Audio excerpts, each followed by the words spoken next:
Hello friends, welcome back to the new video. Today video title is guys how to off dial pad tone in Vivo phone. Guys, you want to off this dial pad tone in your Vivo phone, so as you can off. And guys, now let's see how to off dial pad tone in our Vivo phone.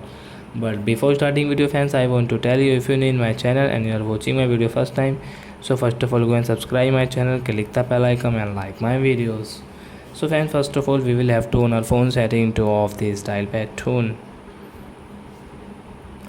Then guys click on this sound settings and guys scroll it and guys click on this dial pad tone.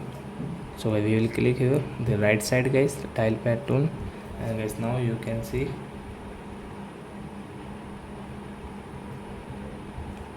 So as you can see guys, the dial pad tone will not work in your Vivo phone.